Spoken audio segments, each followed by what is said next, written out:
This is the Telegraph Cycling Podcast, supported by Jaguar. Today, we're in Fougères. Hello, my name's Richard Moore. I'm with Lionel Birnie. Hello, Richard. And doing stretching exercise, are you there, Lionel? Or yoga or something. And Daniel Friebe. Hello. And we've been joined once again, first time this year, but you joined us several times this year, former Doncaster waiter and the doyen of the press room, François Thomazeau. Bonsoir, as we say in French. Really? Good evening, yeah. Thank you, François. Thank you. Well, we're now back on French soil, so it felt like a good time to invite you back on the podcast. Thank you very much for joining us. Lionel, where are we? We're standing in the very hot late afternoon sun in Fougères, outside the worst press room of the race so far. Yeah, or two. The best buffet. The buffet was great. The buffet is great. You know, where you have pancakes and sausage. That's a Breton specialty, and I found it excellent, to be honest. It was excellent. We made the rookie mistake of stopping for sandwiches on the auto route, which meant that by the time we got here, I was too full for sausages and pancake, which was a tragedy. It's a first as well. Yeah. No, it's too sweltering, like a greenhouse in there. You boys don't like the heat, do you? You two, you Gaelic chap. Gaelic, Celtic chap. I just shrugged my shoulders at that. So listen, stage 7. Another Celt. Is it Isle of Man, Celt? It is Celt, yeah. They are Celt, but there's an uneasy relationship between the Scots and the Isle of Man. They're allowed to shoot Scotsmen if they wear a kilt and stand on the beach. Isn't that correct? Yeah. I read that in his first autobiography. It might have been made up. Now, stage 7, Mark Cavendish off the mark. He broke his duck and lots of other sporting cliches. He won. Very relaxed afterwards, as you'd expect. Wasn't the prickly Mark Cavendish that we can see from time to time. And he admitted that in the other two stages that he'd not won, he'd been over anxious, which is surprising for someone of his experience, but it shows, you know, what is at stake at the Tour de France and the pressure that he's under. Daniel, what did you make of the bunch sprint? Not an awful lot else happened today. Daniel Tekla-Hymenot was on the attack again, consolidated his lead in the King of the Mountains, but Cavendish's win was the headline. What did you make of it? Yeah, well, we saw how the status quo in sprinting had changed by the fact that Lotto Soudal probably did more work than Etixx-Quick Step for much of the stage, and the tactic for Etixx-Quick Step today was really to take a leaf out of more Giant Alpecin actually than Lotto Soudal. The kind of sprints that Giant Alpecin have been doing for a couple of years now, leave it pretty late. By their old standards, even a few days ago when Tony Martin kind of got to the front at 2.5k to go, that was quite a short sprint, but today was, or short lead out, today was even shorter. We didn't see Matteo Trentin until about a kilometre to go, and then he handed over to Mark Renshaw and Cav, and you know, it was kind of complicated in there. At one stage Greipel could have boxed Cavendish in, he didn't. Cavendish paid tribute to him afterwards, but yeah, it was a fairly convincing win in the end. A really gutsy sprint, wasn't it? He did leave it very, very late. Francois, how popular is Mark Cavendish in France? I don't know. I think he's very popular with kids, actually, because he has these looks, you know, bratty looks, sort of, and he cried on television, so it's always nice, you know, to see someone cry and blah blah. If I dared venture, you know, a strange idea, maybe he was better led out this time because Tony Martin is not here. You see what I mean? I mean, usually Etixx-Quick Step started their sprints from very far, and Tony Martin has been so fast and was probably the faster rider in the bunch, and the way he led out in the last kilometer was probably going too fast and too early, and with almost only Renshaw to lead him out, and it was probably better. And what he said as well is that he realized, and he said it this morning, so they had planned it, that he'd realized that actually Greipel won his sprints from behind, whereas Cav tends to tackle his sprints from the front, and this time he waited a little bit in the back seat and it was probably the right tactic. Interesting to say about Tony Martin, because he was always a really, really important cog in the HCC High Road machine, but that was it almost feels like a different era. It was far more simple in those days. That team kind of controlled things over the final 10 kilometres without an awful lot of competition. And so a rider like Tony Martin performed a very valuable role. But nowadays, with so many well-drilled sprint trains, you wonder if a Tony Martin type rider is an asset. Yeah, I mean, I think Tony Martin is definitely still an asset. I think the problem positions have been Trentin and, to a certain extent, Kwiatkowski, whose name we struggle with every single evening. They can both be slightly nervous. They've both got a lot of firepower, but certainly when Trentin gets into the wind too quickly, he has tended to panic a bit. He did this on the Champs-Élysées a couple of years ago, and there is a feeling, amongst pundits, experts, that he continues to do that. But today, he came to the front at just the right time, or he sort of led Cavendish out at just the right time, about 900, 800 to go, handed over to Renshaw, and it worked perfectly. So I think that'll be the blueprint for future sprints for Etixx-Quick Step. The problem for them is that there aren't really any left in this Tour de France. Cav suggested that Valence might be an opportunity, and then of course there's the Champs-Élysées, but otherwise it's slim pickings, isn't it?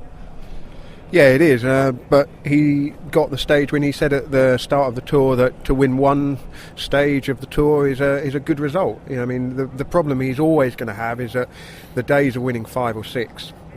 That's the benchmark that he's set himself, and it's not, the Tour route is not the same as in those years when you think of 2008, 2009, and a couple of years after that there were so many more opportunities, and I think that's something that's got to be taken into account when you look at, everyone's been talking about the drought, and it is almost 2 years since he last won a stage. The last stage win was stage 13 of the 2013 Tour to Saint-Amand-Montrond. That was the crosswinds day when he got into that little group when Alberto Contador and teammates caught out Chris Froome, who was in the yellow jersey that day.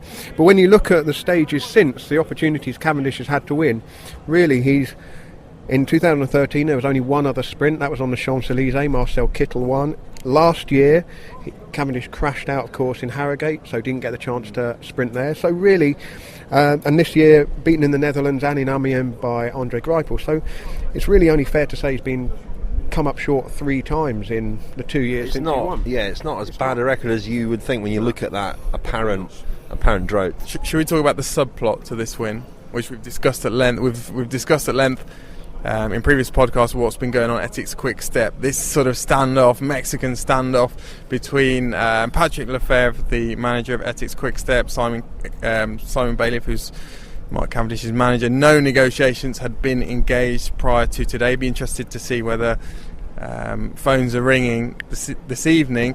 Spoke to Sacha Modolo's agent today, Alex Carrera. Sacha Modolo, the Lampre sprinter.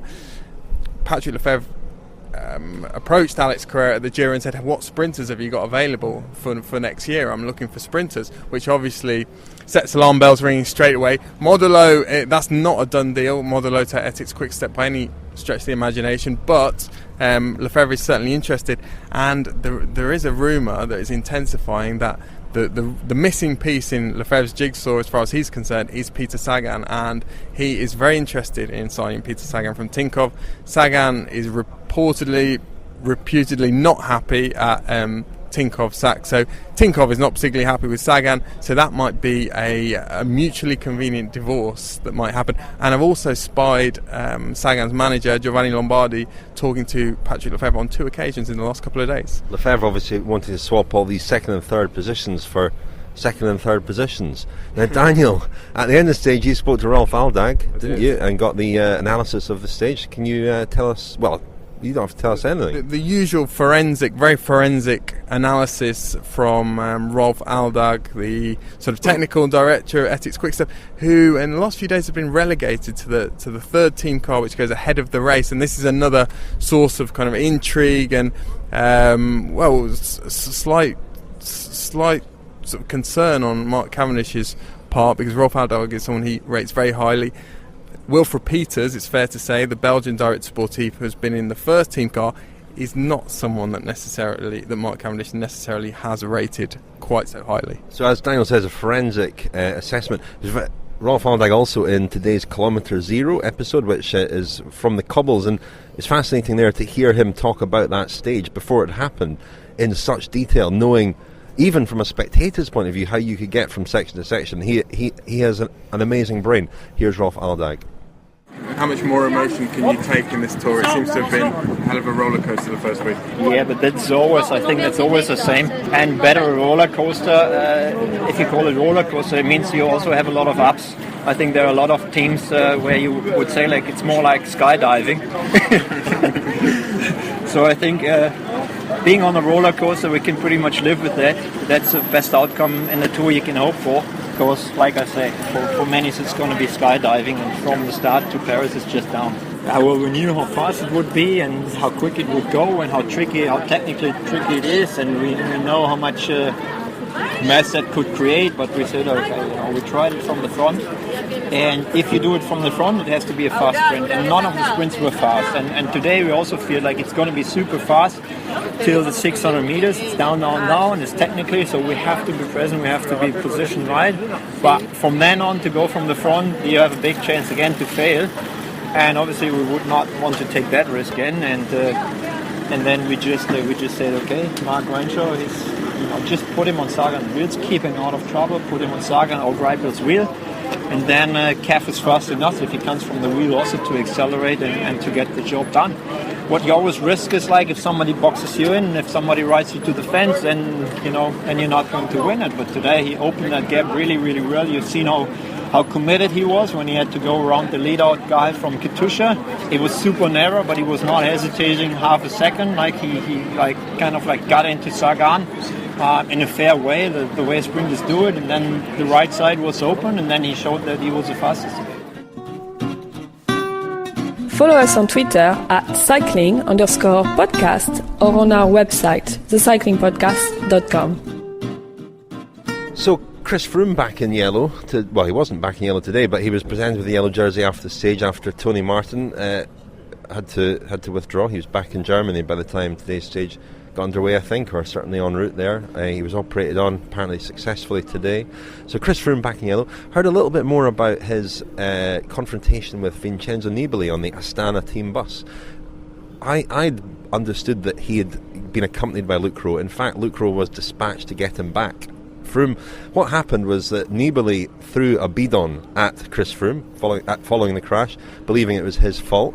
There was then some kind of altercation, which apparently ended with Nibali challenging Froome to come to his bus if he was man enough. Nibali would win that fight every time, wouldn't he? A Sicilian would probably...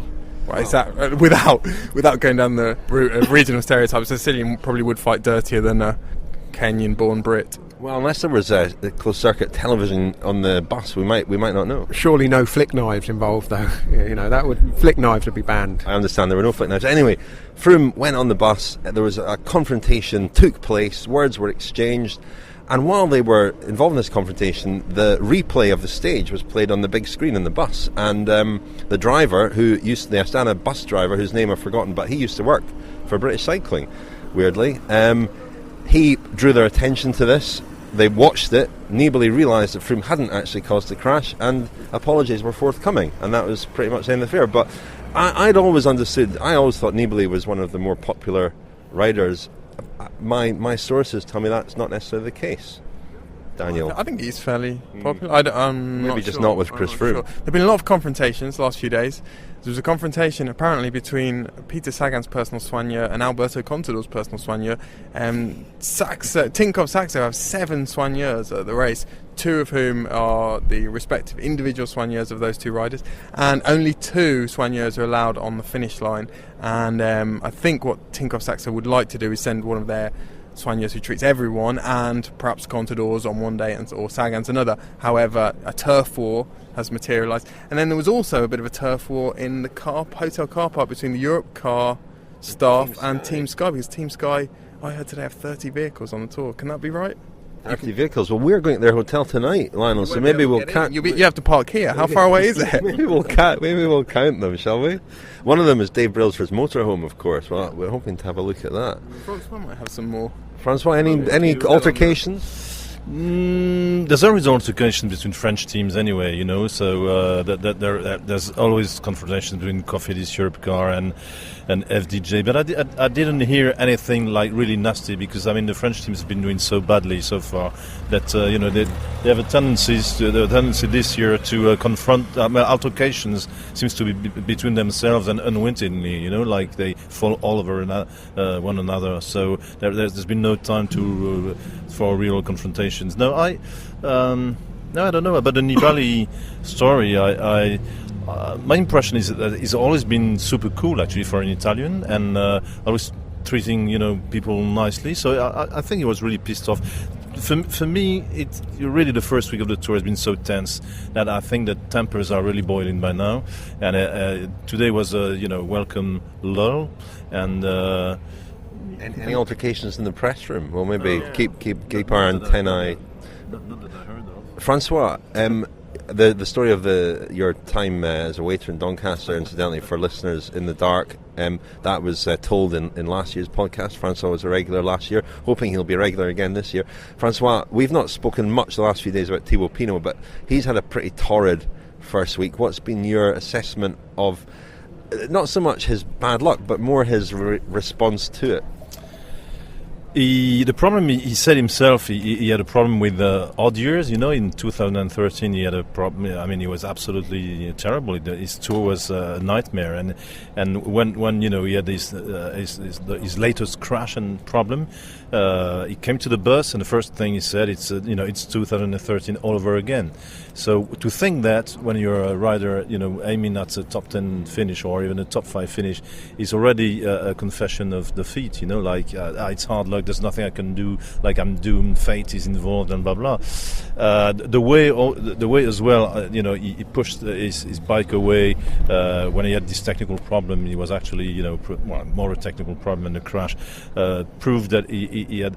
I think that the problem with Thibaut Pinot, it was almost remarkable last year that he managed to hold his nerves for the whole of the tour, because he's not nervous like Frenchmen or emotional like you Brits believe French people are. You know, he's not really emotional. He's like from time to time he just seems to drift away from the race and from the intensity of the race. There's always one day or a couple of days in a race when all of a sudden he loses it, and I think that's what happens. You know, he's lost it once, he's lost it twice, and he's lost it. There was the stage to Amiens in terrible weather. He had another misfortune there. I think he was caught up in the crash if he didn't actually crash himself, and he was being paced back, and the facial expressions were quite remarkable. It was as though he was playing to the galleries a little bit, you know, demonstrating his suffering, his anguish in a quite a sort of quite a showy fashion.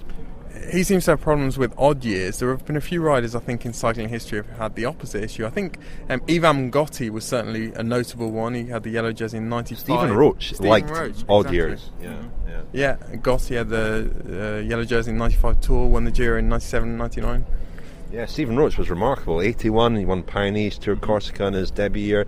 83, he was up there, and he had a good year in 83. Can't remember specifically why, but he rode well in 83. 85 he was on the podium. In 87 he won the not tour. A bad year in 87. He won the Tour, the Giro, and the World Championships. And then, but then the thing is, 84 injury hit. I think 86 was terrible.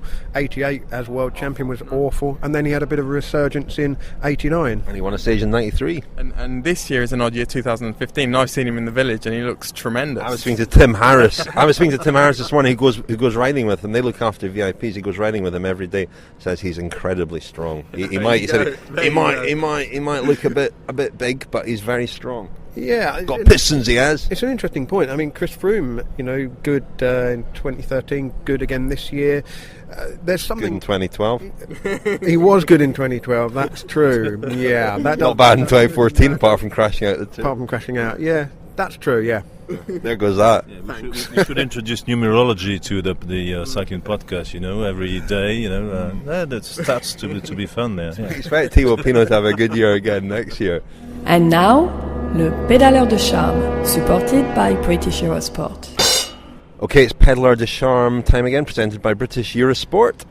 Daniel, you presented Ivan Basso, the blueberry farmer, with his Pédaleur de Charme. The Lighthouse. The Lighthouse, yeah. Did he like it? Did he appreciate it? He did, but he was totally mystified.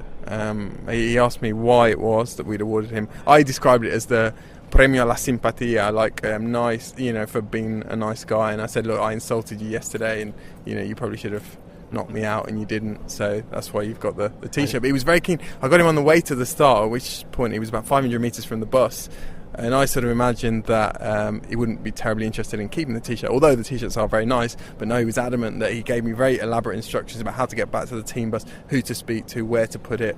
And so he was very proud of it. That's nice. The T-shirts are available on our website, thecyclingpodcast.com. Go to shop, and lots of T-shirts. They've been doing a roaring trade, actually. The Tour is the Tour has been a very popular addition to our collection of T-shirts. Yeah, the Tour is the Tour and Pédaleur de Charme have knocked Where Are We Lionel off the top of the chart. Where Are We Lionel still punching above its not inconsiderable weight. So listen, today we've had a few nominations today. One nomination for Delilah Cavendish, who Pédaleuse de Charme. T-shirts are too large. T-shirts too large. Baby Grow for Delilah Cavendish, who was going through the mixed zone with her father. She was wrapped around his neck. At one point she gave a massive big smile and stuck her hand out, did that wavy thing that babies do, and it was Peter Sagan. She recognised Peter Sagan, and they shook hands, and that was definitely the kids' favourite. The kids love Peter Sagan. Well, that was quite a sweet moment, really. She also then a microphone was being held in her daddy's face. It was a bit too close, and she shoved it away, like daughter, like father. So, and Cavendish acknowledged that she took after her father. Just another digression on Cavendish. I think we mentioned before, Cavendish is very good friends with the MotoGP rider Cal Crutchlow. Now, I witnessed a very lively discussion between those two a couple of months ago, in which Cal suggested that he would probably he might be able to hold his own in the pro peloton, which Cavendish he sniffed loudly and said, no, you'd be a second-rate pro, you'd never ever win a race, you'd be useless. And I've just had a message from Cal Crutchlow. He says, please explain to the other press that you know a motorcycle rider that would have won 3 stages by now. Ha! Oh dear. Well, listen, a lot of nominations for Mark Cavendish, some nominations for Peter Sagan, some for Andrew Greipel for not closing the door on Cavendish. Cavendish acknowledged that he had sprinted like a gentleman. He said he could have closed the door on him, and he didn't. That was gentlemanly and charming. Who do we give it to? We have to choose somebody. Who do you think? Cavendish?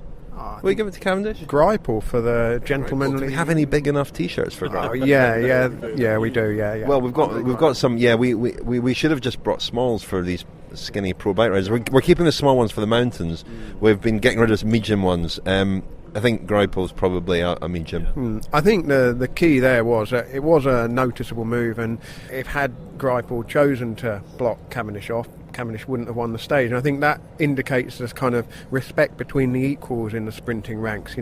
Cavendish has often in the past got frustrated by people he doesn't feel should perhaps be right at the front end sprinting, people who perhaps don't know those little etiquette things that you... Etixx-Quick Step. The etiquette, the being able to think clearly enough in those circumstances not to stitch up a rival.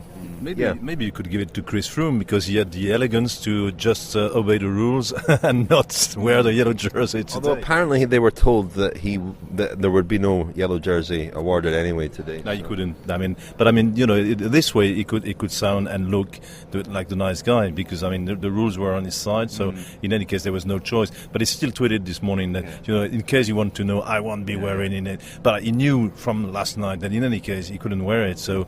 It'd be like me tweeting that I'm not going to accept the Journalist of the Tour award. Really? If such a thing existed. Did Chris Froome, by the rules, was he not able to wear it because, strictly speaking, he wasn't the leader of the race until the peloton had got past kilometre 0? Is that correct? Kilometre 0, Daniel. That's a good mention of our morning show, Kilometre 0, every morning. That could be true, but whatever the actual rules, the president of the jury told Team Sky this morning that there would be no yellow jersey awarded. That could be the reason. The problem is there's confusing precedent that for both cases. I mean, in the women's tour recently, people were pointing out on Twitter that when Lizzie Armitstead crashed out after the finish line, the following day Lisa Brennauer was made to wear the yellow jersey, not made to wear the yellow jersey, but wore the yellow jersey on the insistence of the organisers. And in a case with a race like that, it's probably more important for them to have the yellow jersey and the sponsors of the yellow jersey on show. Whereas at the tour, the tour is so big, it's not quite as imperative. The tour is a tour. It's really simple, actually. Since Tony Martin finished the last stage, he's still topping the GC the next day. So and Chris Froome was still second. So the guy who is second can't wear the yellow jersey. It's pretty simple. Simples. So we're starting to look ahead to the team time trial. We've got an interesting stage tomorrow. It might finally suit Peter Sagan. We've been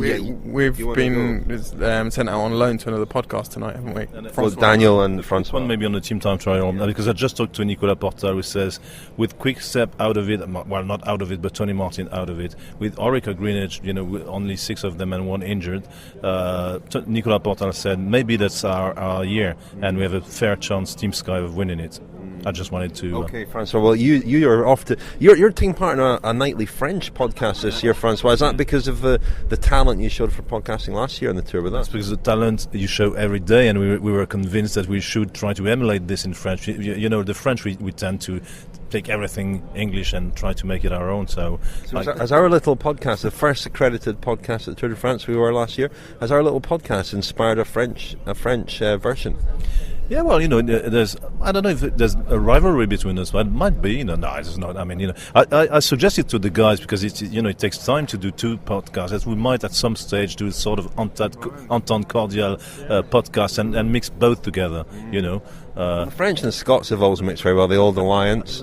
I'm not so sure about the French and the English. I don't know if you guys could be involved in that. I'll tell you, when the tour next comes to England, we'll do a podcast right in the centre of the Channel Tunnel.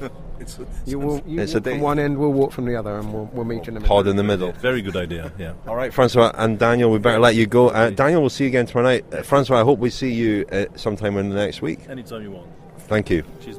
Goodbye. So, team time trialling then on Sunday. It's unusual, isn't it, to have the team time trial so late in the race on the 9th day. Normally it's the sort of thing they do on the 3rd or 4th day. I gather the tour organisers had to get a kind of dispensation from the UCI in order to schedule it that late. We'll hear from Matt White of Orica-GreenEdge and also Luke Durbridge of Orica-GreenEdge. They won the team time trial in 2013 in Nice and put Simon Gerrans in yellow that day, I think, if I remember rightly. Would have been probably the favourites. It was certainly the stage they were targeting. They've had an awful first week in terms of luck. Losing 3 riders already, and Michael Matthews, I saw him yesterday morning and he was making a real groaning noise and wincing as he just get on and off his bike, and he really is only battling through so he can just be a body in a team time trial, I gather, on Sunday. So they're kind of out of the picture. Interesting that Matt White, reluctant to lament their bad luck. The tour is a tour, to use our well-worn cliche. Everyone knew that it would be on the 9th day. It's just the way the luck has fallen.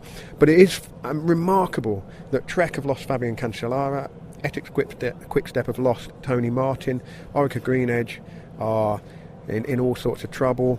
Lotto Soudal, although not a favourite for the team time trial, they're really struggling. They lost Greg Henderson today. Adam Hansen is riding with tape holding his collarbone together, more or less, and just battling through the days.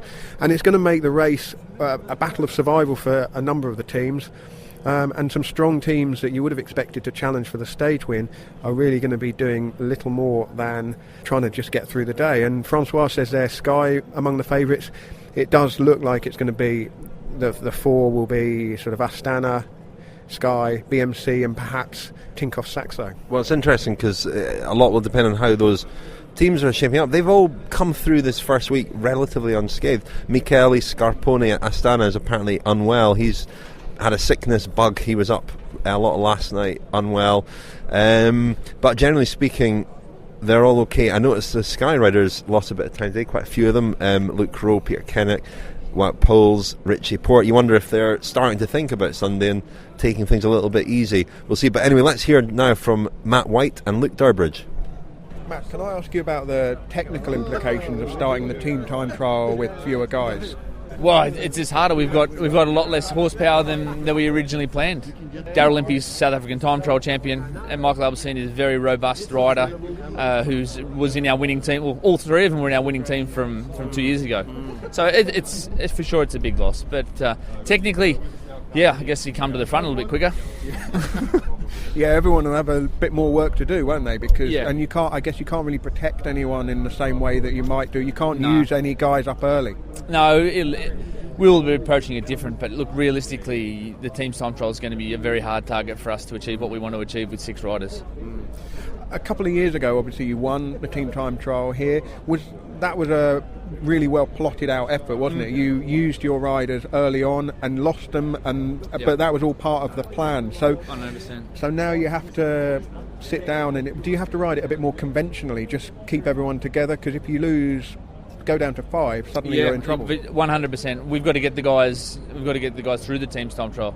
Our focus won't be winning the team's time trial, because we want to carry those guys all the way to Paris. So I don't want to heap any more bad luck on you, but if you were to lose another rider between now and Sunday, or what are the implications in terms of can you start come what may? Even if a team was down to 4 riders, you still get the start? As far as I'm aware, yes, you are. Right. And I'm sure that the UCI could make allowances after the first week of the Tour de France, that no matter how many riders any team have, they could start the team's time trial. They want everyone to finish. There'll be no non-starts from any teams, no matter what happens. I was overhearing you talking to some other journalists. You're definitely not playing up the bad luck aspect. That's part of the Tour de France, part of Grand Tour racing. It is, and I don't think there's too many teams who've got through this unscathed. We bore the brunt of it a little bit harder than others. That's all there is to it. And in terms of the decision of putting the team time trial on the 9th day, no complaints. It's just the way the race that you knew since October this was going to be how it's going to be. Yeah, that we prepared for it. You didn't have to be a rocket scientist to work out, when you look at the course from Holland through across the north of France, it had the potential for the perfect storm. It eventuated, and that was the course and also the weather conditions. And look, we got better weather today, and I don't think it will be as stressful, but it always had the potential to work out as it is. Now, lastly, I think everyone has watched, or a lot of people have watched, the footage from your mechanic from the terrible crash the other day. It really brought home to me what those crashes are like. I think when we watch on TV, it's almost sanitised. You don't. Yeah. The thing that shocked me most was the moaning from riders who are injured and the kind of dazed look. You must see that, and you've been part of that as a professional. Do you think it's good that the public are getting to see those kind of insights? I do. I think all the extra shots we're getting from the bike and off the mechanics, it's actually giving a much broader look at what's going on behind the scenes and actually in the race.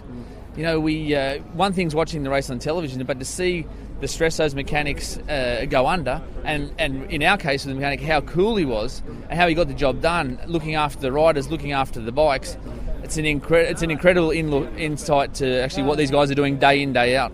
And do you think the public are becoming, perhaps a little bit less blasé about what the riders do? Because Simon Yates came down, I gather he cracked his helmet, picks himself up, finishes 8th on the Mur de Huy. Yeah, it just shows how tough a lot of these athletes are. But I'll go back to saying, these guys have worked incredibly hard to get here to the Tour de France. No one wants to give up. This is the biggest race in the world.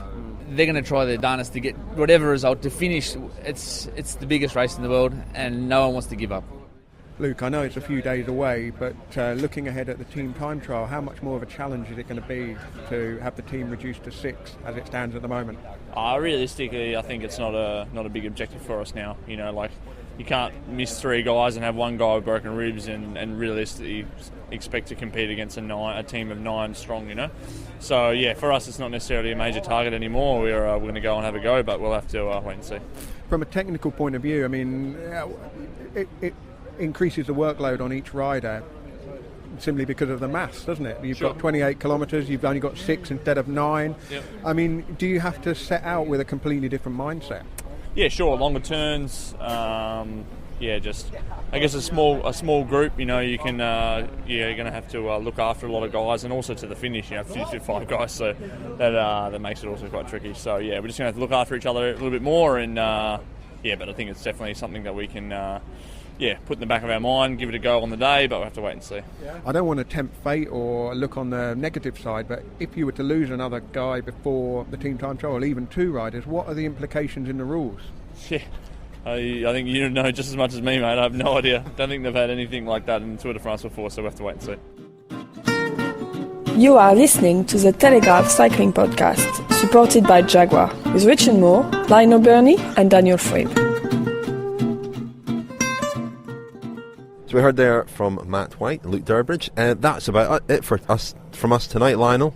It is, yeah. We've got a top secret appointment we need to get to now. Might have hinted at what that was earlier. Yeah, well, let's hope that all comes off and we don't have to edit that little mention out. No, we won't. Anyway, so that's all from us tonight. We'll be back tomorrow night. No Kilometre Zero Saturday or Sunday. That's Monday to Friday, Kilometre Zero in the morning. Today, you can go back and find all those are there. They might not appear in the right order, and if you're in a podcast app, there's been some issues with that, but they are all there. They're on our website and on Audio Boom as well.